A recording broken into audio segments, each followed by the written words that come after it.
What's up, groovy guys and girls? My name is Kaya Faris. This is the Open That podcast, and we have our third episode with our third guest and our very first black belt. You'd like to introduce yourself? What's up, guys? My name is Brian DeMuro. Everybody call me Dirty Jersey. Yeah, so you have a pretty, from my understanding, a very, very reputable career in Jiu-Jitsu, and I'd like to start off by talking about that, and I kind of want to hear, where you started in Jiu-Jitsu and why you got into it. Ooh, shit. All right, so I'm going to take this all the way back into the past. All right, so I've been training about 20 years now. I basically got into jiu-jitsu because I wanted to fight. I wanted to do MMA. That was something on my bucket list to do. I really wanted to get into boxing. I just didn't have the avenue for it. My uncle was a professional boxer. He's in the Pennsylvania Boxing Hall of Fame. Oh, wow, okay. And we always had a special connection with each other, and I always wanted to follow in his footsteps and be a fighter. So I got a chance to do MMA through jiu-jitsu, actually. I got my blue belt in less than 9 months. I had my first pro fight probably like 6 months after that because one of the guys in our gym knew somebody who was starting the Cage Fury organization, and I had my first fight through them. Damn, Cage Fury. Yeah, I jumped right into the pros, man. I didn't have any amateur career because I did not feel in getting into the cage and risking myself without getting paid. I think that's fucking stupid. Yeah. So how long did it take you for like your first actual like paycheck for you to see a paycheck? The first MMA fight. My first MMA fight was based off of ticket sales. No, I didn't even get much off of ticket sales, but I got a shit ton off of sponsorships. So I pulled $5,000 off of my first fight. Tell us a little bit about so a big part of this is like we want to know how to grab sponsors' attentions. So luckily for me, my father was one of the biggest painting contractors in the city of Philadelphia. So he had a bunch of the unions on tap that he could just call people up. And I had a thing where I was getting paid a purse, I was getting paid a percentage of my ticket sales, and I was getting paid from sponsorship. So what I would do, I would go to sponsors and offer them packages, which would be, a couple $100 in my pocket. I would throw them 10 general admission tickets, and I would get the money from the sponsorship, plus I would also get the percentage off of those ticket sales. Oh, okay. Really, they just bought those tickets. I'd be like, all right, give me $1,000. You'll get 10 general admission tickets, and for your guys, and your name or on your shirt or your shorts, whatever the heck it was. And that's what I did. I paid for those damn tickets and took the rest of the money, pocketed that shit. Damn. When fight night came, I got my percentage from them tickets too. That's cool, man. You gotta, as a fighter, you gotta understand nuances of business, and you also have to hustle. Mm-hmm. You're going to make your money. Nobody else is going to make it for you. I didn't have a manager when I was professional, and that did work towards my disadvantage on some things, but it worked to a lot of my advantage too, because it's one less person I had to pay. I was gonna say there's no cut. Here you go. Yeah, that's a 15 to 25% commission that I didn't have to put out, so that's huge. Would you say nowadays, for people looking to go into UFC or ADCC, it's almost kind of like a requirement for people to have a manager? I wouldn't say necessarily it's a requirement to have a manager. I would say definitely it's 100% necessary to have good people behind you. Okay. And people that know the business and have those connections within the business. Like if you go to, let's say, a Ricardo Almeida gym, you're pretty much, if you're wanting to present yourself as a fighter and you can excel, you're probably not going to have too much problems getting into the UFC, training under somebody who was in the fucking UFC. I mean, there's avenues that are already there and doors that are kind of already open, even if there's 1 foot in, 1 foot out, you know what I mean? Yeah. But that would be my advice. Get good people behind you, people that are going to believe in you and support you and that have the right connections. Okay. So a big thing that we kind of notice in the community is a lot of struggle when you're like going through the belt ranks. Right? Welcome to Jiu-Jitsu, man. Yeah. You're a fucking gentle artist, but not on your emotions or your ego. Yeah. You gotta, put that shit aside. I mean, progression. You got some schools that are just basing progression off of time and how many months you're in the gym, and that's straight bullshit. If you can't do the technique, then you shouldn't be get promoted. What drives me nuts is people that are getting black belts that don't know how to do like basic defense and get caught in a triangle and don't know how to do a basic escape or don't know how to get out of basic positions because they're too busy trying to do fancy flying shit. Well, that don't work all the time. Yeah. The basics work. If you look at the percentage of finishes in the UFC, what are they? They're rear naked chokes, they're guillotines, they're arm bars. It's not fucking flying leg locks and, what are we UFC or are we playing Ninja Gaiden? Like, I don't get it sometimes with some of these guys. Is that something that you're seeing, like, since you started your journey to now? Is that something you would say you're seeing more or less now that the sport of jiu-jitsu specifically or UFC fighting sports in general is developing? I mean, there's definitely an evolution in jiu-jitsu. The guys that were big back in the 90s in jiu-jitsu, if you put them up against the guys of today, I don't think that they would last. Really? No, not even a little bit. They didn't have, 10th Planet came into effect, I think in 2006, I believe. So you had all the 90s where you didn't see rubber guard. What? Nobody knew what the hell that was. Nobody knew what the hell that was. They had the first Mundials, I think, back in like 96 or 97, something like that, maybe even earlier than that. And that was the first world championship. 10th Planet didn't come through until a few years later. And so we're seeing a heavy evolution between, not only the rubber guard, but the leg lock game, the entries. Nobody was doing, like Imanari rolls back in the early 90s. You had to see people's faces the first time he did that shit. People were going nuts. Damn, that's crazy. It's crazy to even think that you were in a time period where there wasn't rubber guard. Yeah, I'm fucking old, dude. I just had my 45th birthday. I've been training jiu-jitsu for 20 years. Yeah. I'm old. I've seen some evolution not only of jiu-jitsu but of MMA. I was part of the generation of MMA in New Jersey that built the sport. Like, shit, when I was first doing pro fights, we were still doing 3-minute rounds. Damn. That's crazy. They didn't really have an amateur circuit back then. Oh, it wasn't, I see. Okay. Like, they have, like, amateurs now. There's, like, amateurs, advanced amateurs. Like, there's different division of amateurs. Like, what the fuck is that? You're either amateur or pro. You're either getting paid or you're not. It's, like, just stupid different rule sets that I think hinder the fighter. I think you should get your amateur match as close as to your professional matches that you could possibly get. And then base your skill set off of that. Do a couple amateur fights if you feel like fighting for free. And then, go to pro. Yeah. Another thing that drives me nuts is guys that do 15, 20 amateur fights. Like, fucking go pro already. Doesn't matter. You afraid to get they just keep are you afraid to get drug tested or are you afraid to get AIDS tested? Which is it? Yeah. It seems Because like you dodging something, bitch. It seems like it's a big, like, I'm gonna stand in the spotlight for as long as I possibly can to like make myself feel better. Yeah, it's either ego or blood test driven, one way or another. Yeah. One of the things you said that I thought was really interesting. You were stating that you just liked fighting. Yeah, man. I grew up in a pretty tough area in South Jersey, Blackwood, and that's what we did. We dodged cars and we fought. I grew up. I'm 45 years old, so I grew up in an era where the internet was just coming along. You wanted to hurt somebody's feelings, you had to do it to their face, and then you risk getting punched in yours. So. Yeah. We fought. That's what we did. I mean, shit. Even the geeks knew how to fight in my high school. These guys are developing Microsoft and fucking jaws. Real, man. Nothing funnier than two nerds with pocket protectors brawling out in the middle of the hallway. That had to be the funniest shit I ever saw. Okay. I know that so a lot of people in these fighting sports get injured very frequently, and I know you just recovered from an injury.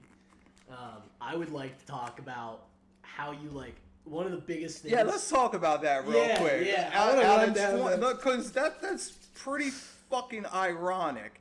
Out of 20 years, I've been training jiu-jitsu, professional MMA. I haven't had any serious injuries until this shit where I had a slip and fall at my apartment that wasn't even screwed my related. knee up and wasn't even jiu-jitsu related. So as far as jiu-jitsu injuries, I mean, the biggest problem that I ever had was one time when I was a blue belt, I was competing down in North Carolina, and I had the guy in my closed guard, and he went to stack me. Okay. And dude popped 2 of my ribs, broke 2 of my ribs. You know the 2 ribs that always stick out? Yeah, that's what I'm talking about right now. And man, I didn't feel it at first because I had that adrenaline going from the match. Mm-hmm. But man, when he stood up and I went to drop my legs to try to get into a butterfly guard position, I looked down and saw my ribs sticking up. I said, "Oh shit!" He started tapping. Yeah. Man, and I knew I was fucked up. I didn't realize how bad. This dumbass referee gonna come over, touch my rib, be like, "You okay?" My brother saw that shit move from across the mat. He came charging across the mat. 3 other people came over. Oh yeah, it was a good time. Yeah, it's a good time. Because I remember I had to duct tape that shit up and drive back to Jersey the next day. What? Holy shit! 10-hour drive back to Jersey because there was fucking construction in Baltimore. Oh yeah, good times. Yeah, I remember the first time we rolled together before your injury. You were like, "Hey, just so you know, my ribs are fucked up." And I'm like, you get what? that a lot because you were sitting there. You're like, "Yo, what is that? Is that your knuckle?" I'm like, "Nah, that's my rib, dog." I get that. Don't worry. Side control's a bitch. Yeah, I was tripping. I was like, "What is this guy? Like something weird is going on." Yeah, it's a bone fucking where it shouldn't be that's digging into you right now because I can't do nothing about it. Yeah. This is how that shit healed. My understanding is you've lived a very challenging life. To say that. I see Coach has been talking about me. No. I know that from stuff that you've said around the dojo here and there. I know that if you don't mind talking about it, I know you're a cancer survivor. Yeah, man, I'm a cancer survivor. I had a mass on my pituitary gland a while back that. At the time, I was still not sure whether or not I was going to fight again, so I wasn't too keen on anybody, drilling into my fucking head to do anything, because at that point, that would have ended my career because I wouldn't have been able to pass any of the CT scans that they were going to make us do. In Jersey, we had to do a CT scan every 3 years. That's what actually found it. Really? I was up for a renewal, and they're like, "Hey, You need to go get this checked out by your doctor before we license you because we found something on your test." I was like, "Well, what did you find?" "Well, you need to talk to your doctor." Well, nothing like a fuck you and make you worry for 48 hours before you get to your doctor. But hey, hold on. Anyway, like I said, I wasn't too keen on having that operated on, so I went through a massive cannabis treatment to reduce the tumor to the point where it was inoperable. Really? Yeah, that was over a 9 or 10 month period, and it was not fun by any means. I can tell you that much. Look, I love smoking weed, but that shit was not fun. I mean, I had a dab pen around my neck at all times. What? I was doing it was up from 1 to 5 grams of Rick Simpson oil a day. Holy shit. On top of what I was dabbing, on top of the edibles that I was making. I was doing everything I can to get as much cannabinoids into my system as possible to get this shit out of my head. Because I did not want anybody drilling into my head. Yeah, that's a super invasive surgery. So yeah, I was a zombie most of the time. I remember when I first walked into my instructor's gym, South Jersey Brazilian Jiu-Jitsu, Professor Jordan, Professor Regabudo, I flat out told him, I'm like, yo, man, you're going to know when I come in here. And I had to tell him, like, yo, I'm in the middle of a cancer battle.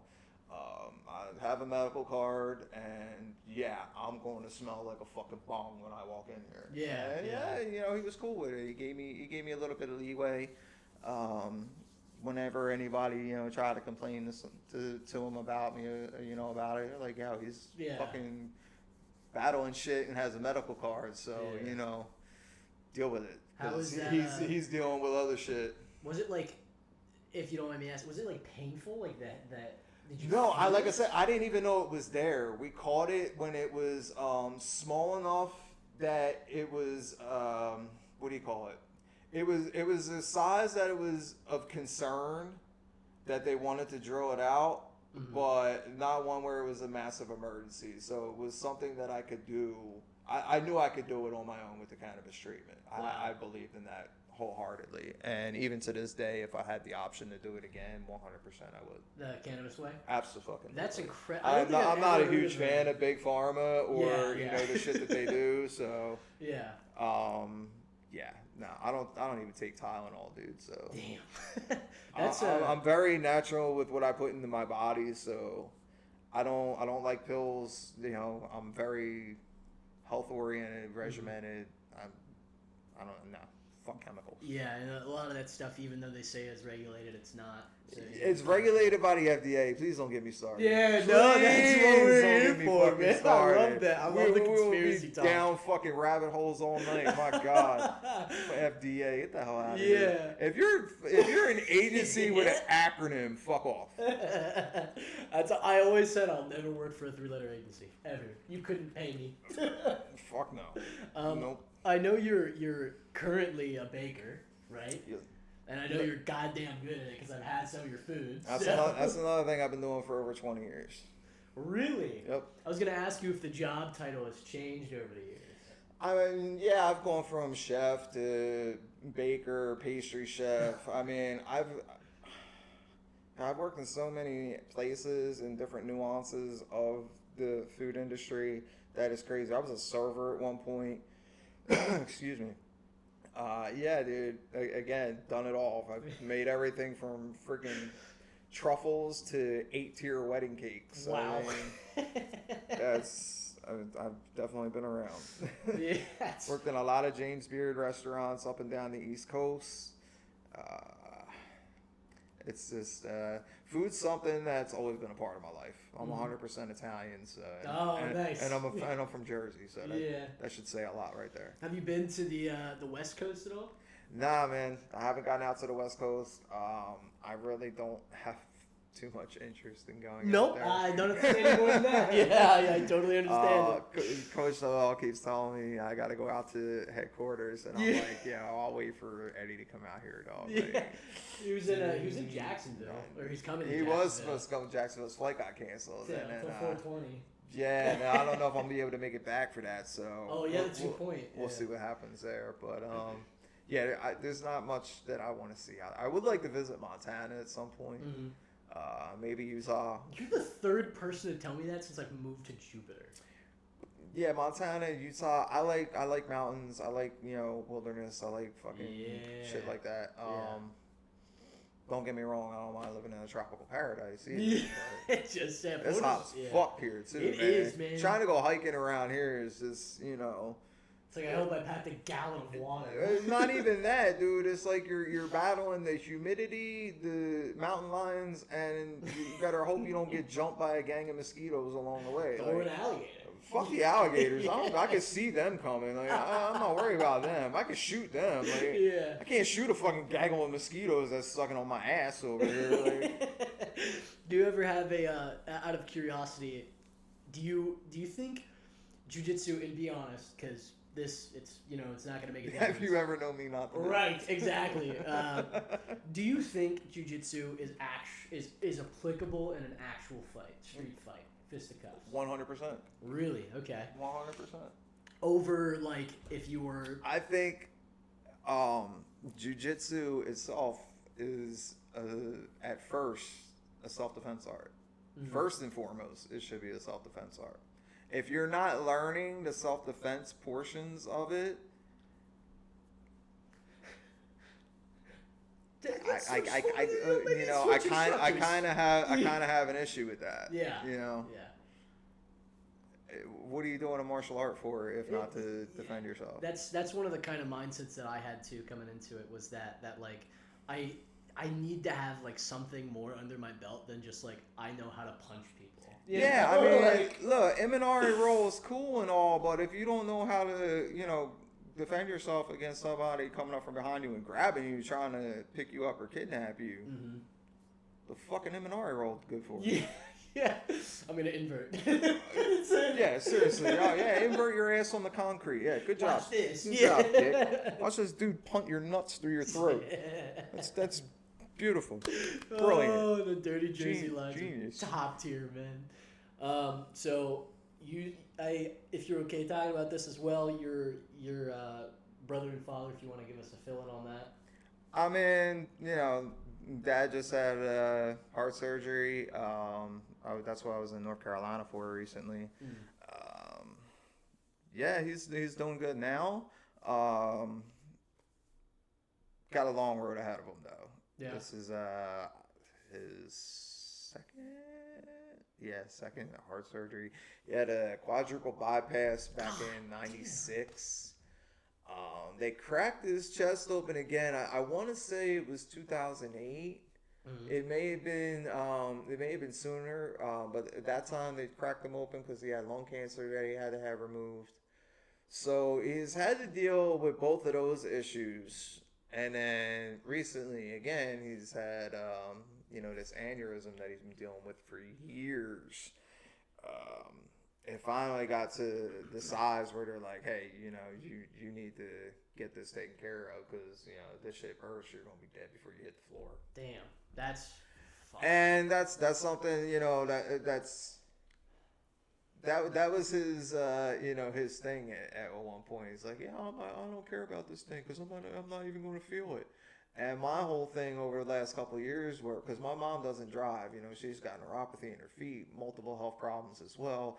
So her way of getting around is him. So, okay, cool. If that thing bursts, you're going to be dead before you hit the floor. But if y'all in the car, you both fucking dead. It's kind of hard, yeah. You need to get this shit taken care of because... Yeah.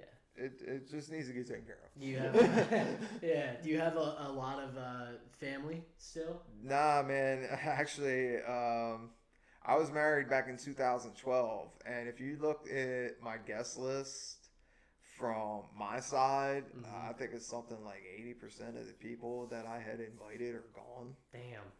What is the leading cause? Drugs and alcohol, or just fuck age? No, man. Old age, heart disease mostly.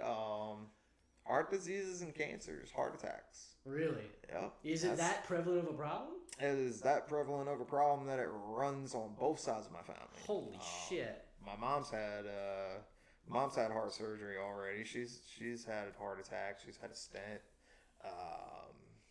She's fucking outlived almost everybody on her side of the family. Damn. Yeah, dude, it's bad. And actually, when I get to North Carolina, I got to get checked out too because my brother just had the same surgery with that my dad had. He had what? He had an ascending aneurysm. All right, so my dad just had that done along with one of the bypasses that he had back in '96. One of those failed, so he had that fixed up. He's good to go. Okay. Brother had the same ascending aneurysm deal done, so when they cracked him open, they realized that he was only born with 2 heart valves, and apparently that's pretty common amongst siblings. So when I get to North Carolina, I'm next to get checked out. Damn, that's crazy. Luckily for me, though, I'm healthy and take care of myself. One thing that my family doesn't do is be healthy and take care of themselves. Like I said, there are a bunch of Italians, they like to eat. They all like to eat, none of them like to fucking exercise. So, those are pretty counterintuitive. Yeah, they're fat fucks that, sweat olive oil and marinara sauce. Sweat olive oil? Holy shit. So you talk about, I on a more positive note, we were talking about, you said something about your coaches. You've probably had a ton of coaches. Oh yeah, man. I definitely had quite a few along the ways. Do you have some favorites? I definitely have a few favorites. And can you tell us why? Yeah, sure. I mean, Rob Garino is one of my favorites. Obviously, just because of a lot of shit that we went through together, and then a lot of the shit that he's taught me. Not just so much about fighting or jiu-jitsu, but wrapping hands, cut work. Man, if I bang my head right now and get a cut, I could stop that shit and have it closed up within 10 seconds. Yeah. He just gave me those type of tools. And Give me half a second. I can cut it out. yeah, he's you want me to stop? And you should be good to go. Yeah, you're good. I can cut that. Professor Bongiorno and Professor Regalbuto at South Jersey BJJ, they were two of my favorites. They always have a place in my heart because again, the way they welcomed me in and helped me out through the difficult times that I had. Some of the ways that Professor Bongiorno reached out to me outside of the gym, I'll always remember that. Damn. And whenever I visited Jersey when I was living in South Carolina, I would always go back home and grab a private lesson with my instructor. You know, Do you think? What do you think if you had to like isolate a few things that you would say this is what makes a good coach? What would that be? I mean, giving a shit about your students, more so than just seeing them as a number or a dollar sign. You know, when you call your students, when you know they got something going on, you shouldn't try to run their lives, but you should at least have some involvement in their lives and know what's going on in their lives. And see how you can contribute to that and help them grow through that. If they're facing some difficult times, you know, as a coach, it's your job to help guide them through that. You know, it's not just your job to teach them a fucking jiu-jitsu move. You're getting paid to do more than that. Yeah. Whether you like it or not, some coaches don't realize that. But the best coaches are the ones that actually reach their students. They want to talk to you like having a personal level. Yeah, because I mean, I've been with some coaches too that didn't give a flying fornication about anything that you did outside of whether you got your dues paid up. Damn, that's crazy to think. Well, I know there's they're all over the place too, man. Like when I was visiting in North Carolina, I was just talking to, I'm not gonna say his name, but I was talking to a friend of mine who's a black belt at an academy, and he trained there for a while, got his black belt through these guys, used to hang out with these guys all the time and whatnot, and once he hit a struggle in his personal life and couldn't attend the gym anymore, you know, fuck off. He didn't hear anything from him. They didn't call him, they didn't check in on him, you know, that nigga stopped paying his dues, and that was it. That's the cutoff. Like, that's fucked up. Like, yeah, that's crazy, man. I don't know how you could disregard. And that's how you lose students too, because you know they're going to pick up on that shit. So when they are ready to come back to train, they're not going to come back to you. Yeah, and there's definitely like a level that you have to think of on the business side where it's like people want to be like, oh well, you know, I can't train you for free, and I'm like, I get that, but there's also like people who listen. I'm gonna cut you that right there. Yeah.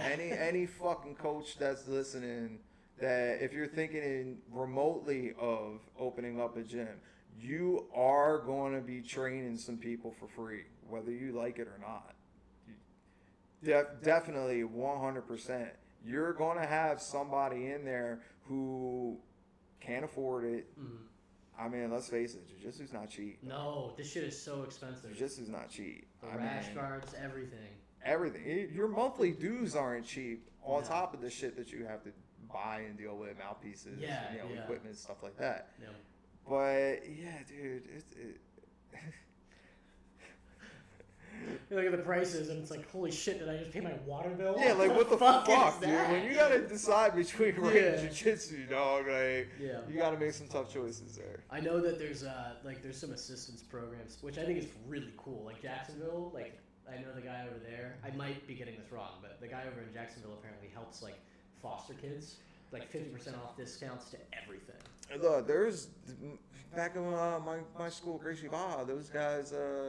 They used to fucking make beds for kids on the weekends. No shit. Kids that couldn't afford beds, you know, they would build them bunk beds. You know, it's stuff like that, and they would do it for free. You know, they're not getting paid for any of the lumber, any of the labor, any of that. But you know how they got their payment was seeing those kids happy as fuck that they didn't have to sleep on the floor that night. Damn. That was their first bed. They never been to bed before. That's incredibly kind. So I mean, that's the kind of stuff that you need to be prepared for. If you're getting into this just for the money situation of it, I mean, people are going to see through that, man. Yeah. And you're going to end up losing eventually what you built, if you end up building anything. Yeah.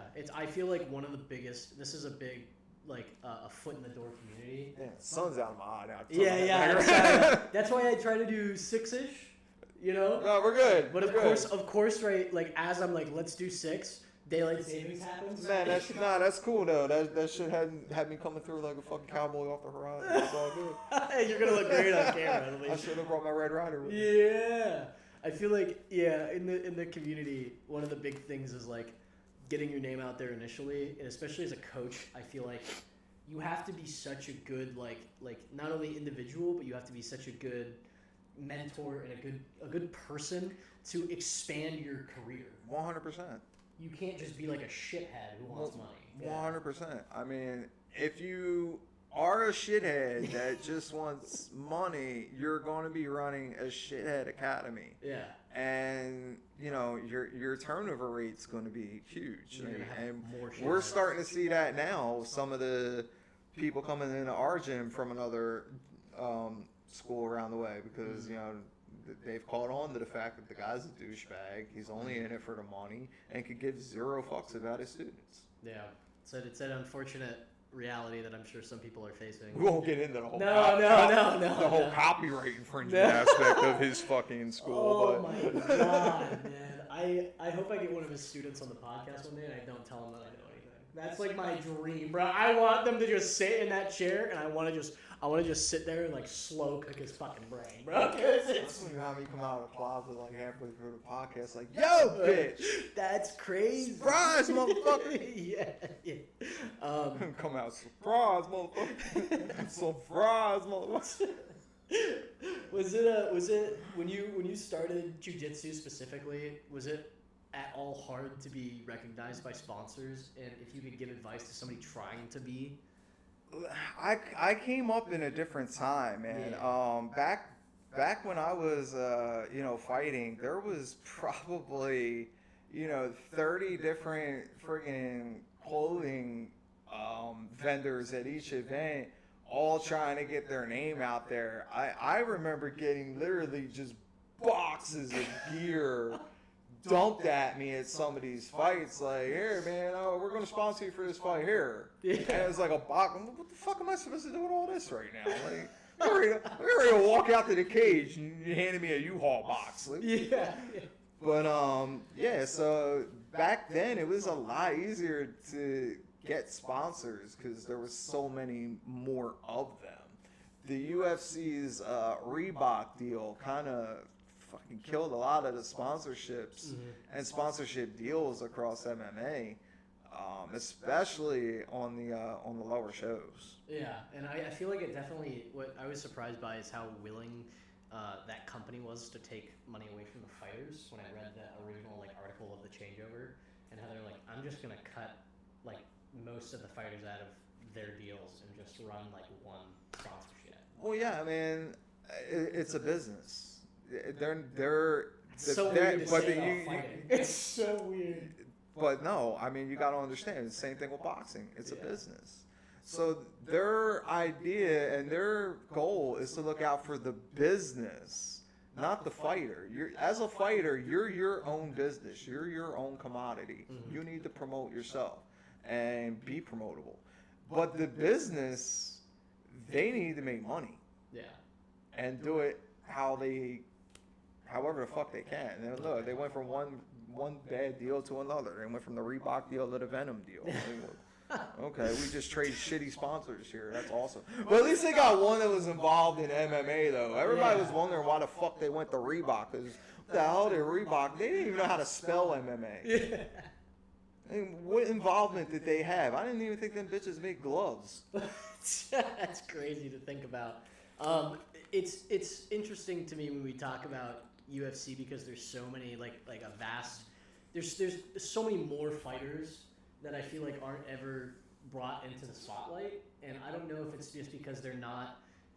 I don't want to say not good. I feel like it's more like they're not marketable. yes, yeah. So what? That's exactly what it is. What do you think? Paige Van Zandt, prime example. She was not good at all, but she was marketable. Why? Because people want to see her ass on screen. That's why her OnlyFans is popping more than her friggin' UFC contract was. Because nobody ever wanted to see her fight. They just wanted to see her. Yeah, yeah. What do you think makes a person, and especially with guys like Sean O'Malley? I guess he's got the fucking rainbow hair and the awesome like fro going on. Listen, I can't even tell you what's marketable for the UFC and what isn't, because I mean, I could go right back to the Demetrius Mighty Mouse Johnson situation. That is, my opinion, one of the greatest fighters in the history of MMA, especially pound for pound. And they traded that motherfucker off for Ben Askren's dumbass. Like, why? Because you couldn't market him because he was 125 pounds? That was your reasoning? Nobody wanted to see the little guys fight. That was the dumbest shit I ever heard, because everybody was tuning in to watch him fight overseas. Yeah, yeah. And I feel like what a lot of American fighting associations don't really understand is that there's a huge market for this, like the shit overseas. People want to see it. 100%. You just have to do it. Like, there's not a great broadcasting opportunity for the UFC to go and like broadcast it to like India or fucking Dubai or whatever. Not just specifically, no. Mm-hmm. Yeah. Do you have a favorite jiu-jitsu move? And is there a reason you do? No, I don't really have a favorite move. Yeah. Technique, Sorry. Whatever the hell you want to call it. Yeah. I mean, position-wise, yeah. I mean, obviously, I love rubber guard. Yeah. I like doing the lockdown positions, and think flows from those positions. I don't believe in just having one good technique. You should be able to chain your techniques together. The one flow that we used to learn back when I was doing gi jiu-jitsu was a triangle to an arm bar to a reverse side arm bar, and we chained that together. If one didn't work, we went to the other. If that one didn't work, we went to the other. It wasn't just what I'm seeing a lot of right now, and I was talking to a lot of lower belts that I roll with recently. Yeah. They'll try one move, and when it doesn't work, they get mad frustrated. Yeah. Well, somebody that has been training a little bit, like myself, we sense that frustration. Yeah. And we pick up on that. Well, I just saw that frustrate you. Oh, I'm going to make your life miserable now, because I'm going to do it again and again and again. And that's where we break you down. Yeah. So you got to be able to chain your techniques together, and also learn how to do some fucking escapes and some defense too. Don't think you're just going to be on offense this whole time, and you're going to start chaining submissions together one right after another, and this dude's not going to eventually smash you. Because you keep throwing shit up at me, eventually I'm going to, get you down to the ground and smash you and make it so that you can't fucking move. All right, settle down, Junior. Let's take a break here for a little bit. Yeah, I could definitely attest to, I guess personally, the biggest thing as like a new jiu-jitsu guy is like using so much muscle and power and energy. Oh, and you're gonna tire your ass out. Yeah, exactly. And then you just get gassed and die. And after that 30 seconds of you trying to huff and puff and bench press your ass out of this, I'm making the next 4.5 minutes miserable because I'm still fresh as a daisy. Yeah. I'm gonna have you sit awkwardly on camera for a second. This is not gonna help my kids for my funny Bush sticker. I'm gonna get this is for your birthday because I missed your birthday. So. You know what's funny though? I'm gonna eat the fuck out of this too. Right after I smoke another blunt, I'm gonna fuck this thing up. Yeah. Fuck yeah, I'm gonna get that out of there before you start singing. Yeah. No, actually singing happy birthday. Thank you, I appreciate that. Brother. I told my parents too, man. But like, I'll hang up on your ass. They try to sing to me for a happy birthday. Like, yo, don't do it. I'll hang up. Wish me a happy birthday all you want. You start singing, I'll hang up. Funny story. Funny thing about happy birthday is 10 to 15 years ago, somebody copyrighted the song for happy birthday, so you cannot sing it. Had to be a Democrat. Dude. This guy, man. Cancel I episode had to be 3. a fucking cancel culture dickhead with fucking green and purple hair. That's crazy. It's just it's shit. insane to me that people are like allowed to. It's the happy birthday song. Bro, I mean, come on. The cancel culture, it cracks me up. I mean, I remember the one year their biggest thing was getting Baby It's Cold Outside off of the radio. And they were going crazy over it. Meanwhile, the #1 song on the chart was Wet Ass Pussy. Yeah. What the fuck world do we live in, He's dude? a rapist. No, he's just singing a song. He's just a guy. And this bitch actually is a fucking self-described queen of rape. She does And do. just, oh god, I'm gonna fucking. She does bad I'm gonna stuff. fucking explode. Yeah. She's a fucking flat out says she used to fucking drug men and fucking rob them when she was a stripper. Yeah, and yeah. you're gonna talk about, And this is rape culture. Bitch, are you serious? This bitch should be in jail. And it's crazy that that's allowed to, like we air that stuff, and it's like allowed to just like go under the rug. And like nobody why cares. this fucking country's so messed up Yeah, right now. dude.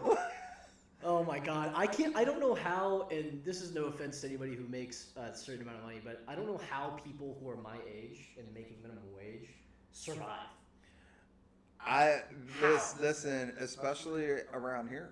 Yeah, it's so everything. Is I mean, expensive. I'm moving out of Florida. Maybe one reason is to help my family, but two is, Everything. that shit was coming anyway because it's getting to be too expensive. I'm paying $2,500 for a 1-bedroom apartment in West Palm Beach. Like that's, and I'm not even in the good part either. I'm on fucking 45th Street. That's Like, what everybody says. They're like, I'm not in the good part. I'm on 45th and Yeah. Haverhill. I'm not in a good part of town, Yeah. and I'm paying $2,500 for a 1-bedroom apartment.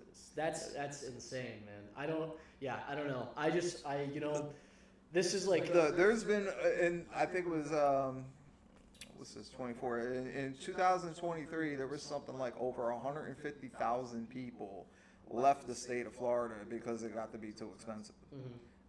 So, I mean, you could add one more to that because yeah, he's out. I gotta go, man. What was up with you're talking about West Palm Beach.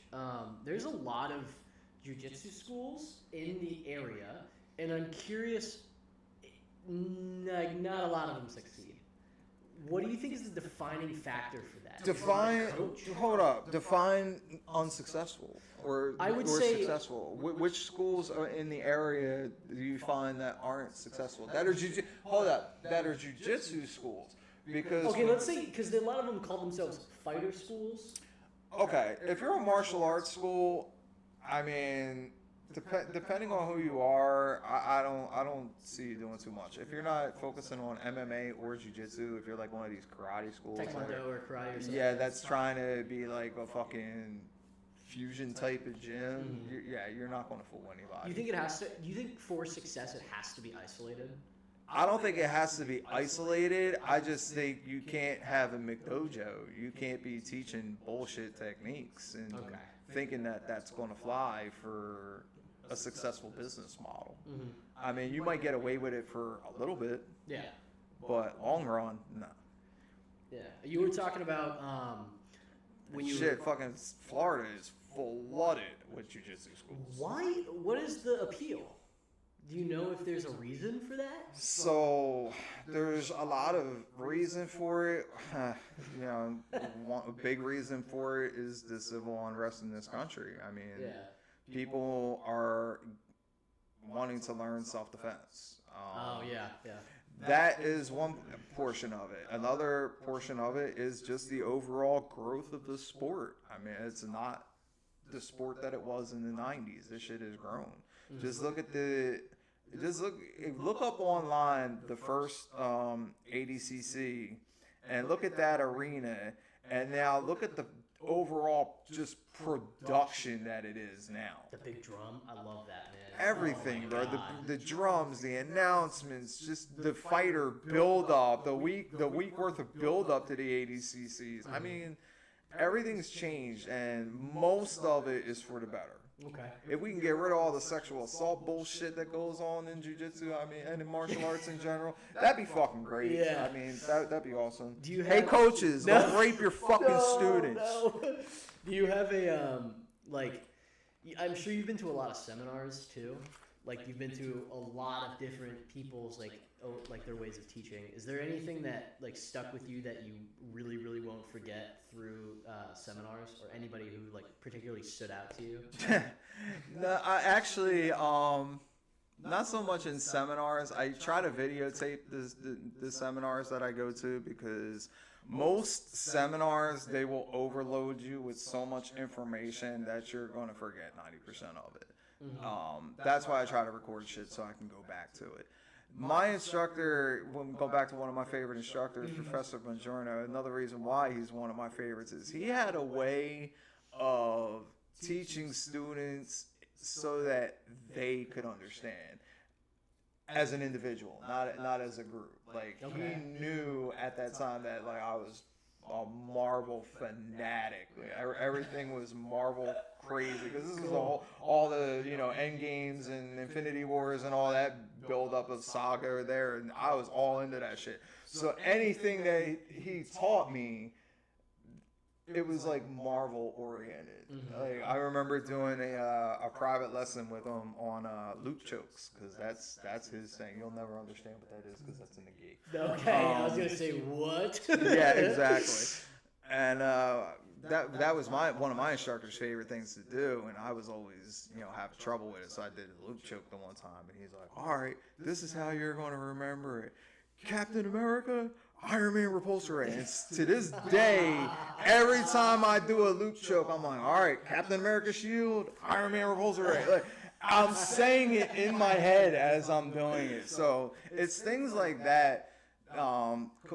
When a coach can stick something into a student's head and they can remember it at the drop of a dime. Shit, I think if I pulled that seminar up on my phone, which I still have it on my phone, I think that was like 2017. Damn. And yeah, here we are 7 years later. Captain America, Iron Man, repulsor ray. So shout out Professor Bongiorno. Yeah, he seems like for you, it seems like he was a very very good influence and an instructor for you. He was one of my longer tenured instructors too. I got my brown belt through him, and that was Ricardo Almeida Association. So that was again, he was there through a lot of fights, not so much outside the gym, but outside of MMA and jiu-jitsu. Yeah. Do you ever find yourself wavering from the enjoyment of fighting sports or jiu-jitsu? Not once. Really? Not once. If I didn't have the health issues that I have at 45 years old, I'd be calling up some of the promoter friends that I have and looking to jump right back in their cage right now. Really? I would. If I could pass the medical, I would be having a fight within the next 6 months. I feel like that passion probably is what a lot of fighters are lacking too. Is like I love this so much. I mean, if you're lacking that, you're not a fucking fighter. I mean, you're just somebody that's in the sport to try to make yourself cool or collect a paycheck. You're not a fighter. You can't take the fight out of a fighter. Okay. Yeah, I will say pretty funny thing to note here is this will be the first episode that I will put an advisory notice at the start of the video. You sent an invitation But I knew. to But I knew it somebody was that's coming. nicknamed Yeah. Dirty Jersey. Did you think this was going to be fucking censored, No, dog? Like, no. Don't worry. I'm not censoring anything you say because everything you're saying is freedom of speech. It's not. I have no reason to censor anything you say. Everything you say is going to be public. Doesn't mean I'm not going to put an age advisory warning. I was Start going of to the say, fucking they video. won't put an age limit on this one. Yeah, YouTube's gonna crack down for sure on this one. It's great. Hey, you know what? Worst comes to worst, we just put it up on Spotify too. Oops.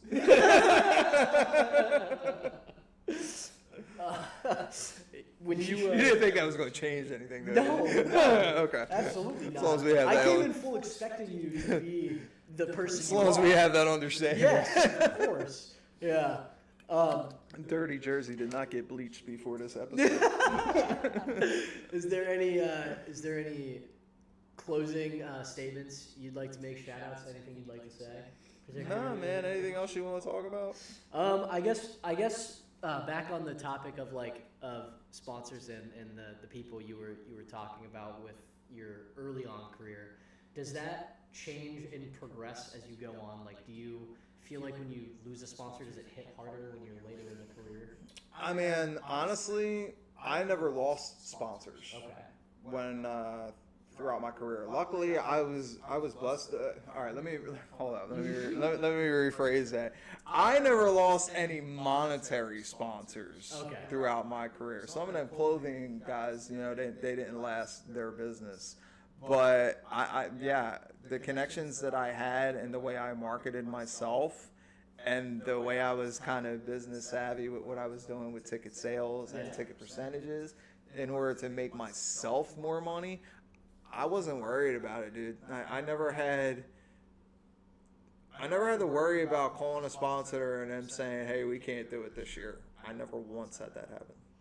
Because you were super good at it, or because you were good at the business aspect? Because I was not only...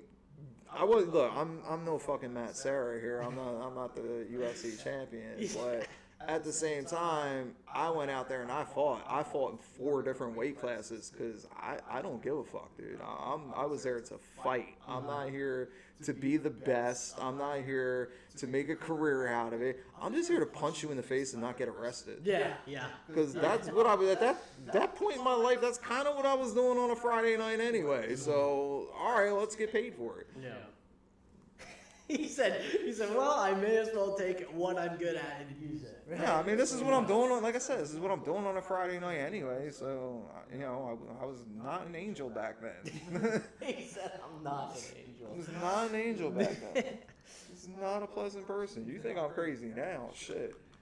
This is censored compared to what I was back then. Oh, really? It's changed that much significantly?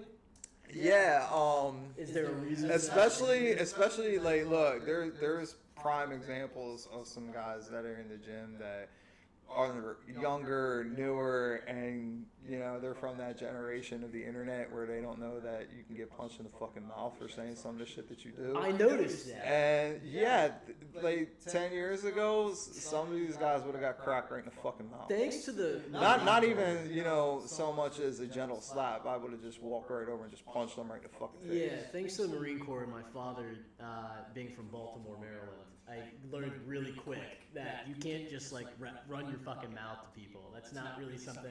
That's an invitation to an ass whooping from where I'm from. I mean, especially when you do it with such carefree grace. Yeah, and you it's I could slap the fuck out of you with some carefree grace too. It's a strange sense of safety that people bring into the dojo because they're like, oh, it's if it's a fight, we'll just do jiu-jitsu, and it's like, well, you have to understand. No, because if I punch you in the face, that we're not doing that. If you get me to that point where we're going to throw hands, bro, we're throwing hands. This ain't a jiu-jitsu match anymore. You done mouthed off and got your shit twisted up to where you think you can knuckle up. Yeah. Then knuckle the fuck up. I would say lack of respect is a pretty big thing. That is a huge problem. Yeah. Huge problem. I try to show everybody respect until they don't show me respect. That's usually how Look, I did not start running my mouth until that black belt was around my waist. I was never late for class or missed a warm-up until that black belt was around my waist. A lot of guys start doing that shit at purple belt. Yeah. They don't miss the warm-ups. Nah, man, I was always, first one on the mat, last one off. But yeah, I think I've done enough shrimping in my day that I don't need to do any fucking warm-ups. Yeah. It surprises me that there are people, especially if you want to be good at jiu-jitsu, or even if you just want to have fun doing jiu-jitsu, coming in for the warm-up portion is like, hey, this is how you don't get in. Exactly. I don't understand why it's like 100%. Oh, I'll be 5 minutes late. It's like, no. Look, it's not even that, too. You got to be in shape. Yes. In order to do jiu-jitsu. Absolutely. And you should be in shape, period. That should be an aspect that channels to your everyday life. Because it's not even so much. I love hearing some of these guys that are like, oh, I don't need martial arts. I'll just see red and that's the end of it. Okay, wait, but can your fat ass pull somebody out of a burning building if your mom's about to die? Shout out Mark Coleman. Yeah, fucking I mean, that's always been the example that I'll use. But now, fucking prime example is Mark Holtman. Holy shit. Yeah. Well, yeah, dude. I mean, yeah, okay. You're going to see red, and that's the end of it. For what? The whole 30 seconds until you're out of breath? Yeah. I don't think people realize how much energy and exhaustion actually goes into like a street fight too.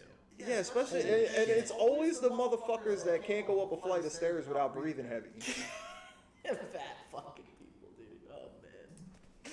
Yeah, that's a very true statement, and it does bother me when like, because obviously I was in the Marine Corps. It bothers me when like I'm on time to something and I do it all the fucking time to try to be an example for others, and then other people just don't care. They just don't. And I'm like, I get that some people get busy, life happens. 100%. Yeah, but like if you're doing it consistently, then it's not the problem of the dojo, it's the problem of you as an individual. Yeah. I think it's funny that our class used to be at 10 o'clock in the morning, and so many people were showing up late, so coach scheduled it to 10:15. And assholes are still showing up late. Yeah, and it's like, man, like, how do you do that? It's like, I don't understand how you do that as like a white or a blue belt. You should have a little bit more respect for your coach. That's exactly what I was thinking too. Is like, I feel like it's oh well, you know, coaches, you can be a good person as a coach and like, you know, still have professionalism, and I think our coach does that pretty well too. And I don't know how people don't see past that. He's good at that because I'm the one that curses everybody out. Yeah, exactly. He's like, fuck, I don't have to say anything. He don't need to be an asshole. He's got me. How many times do I fucking sit? I'm like, dude, I'm rolling with somebody, and then I see you looking at me over the corner of your eyes, and I'm like, what? And you're like, you look like a fucking idiot. And I'm like, oh my god, man. I mean, y'all do dumb shit sometimes, for real.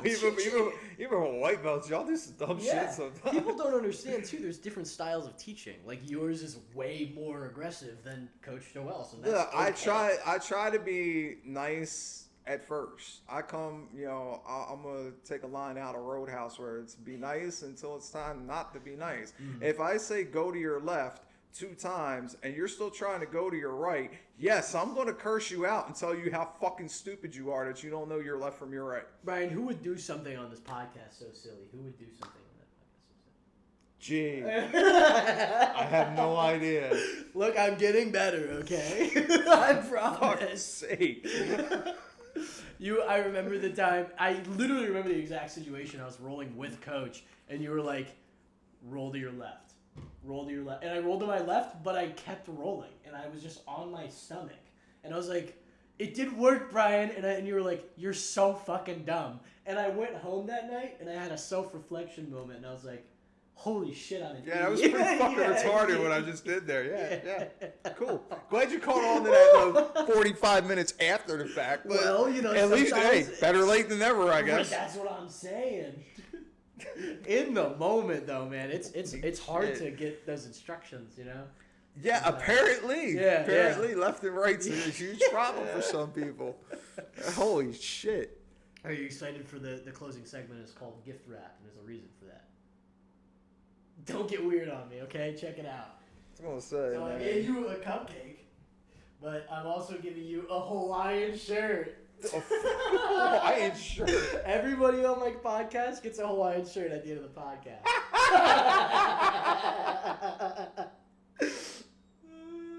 That's fucking dope. Yeah, thanks, man. That's fucking dope. I'm glad you like it. That's awesome. It's great. I'm gonna fucking smoke a blunt. All right. You got anything else you want to say, or are we good? Whatever else you want to do, man. That's all, brother. That's all the time we got. Thank you guys so much for watching. Thank you for coming. Please leave a like, comment, and subscribe. And yeah, we'll be here. And I'll leave all of his social medias that he wants to plug in the description of the video. Have a great day.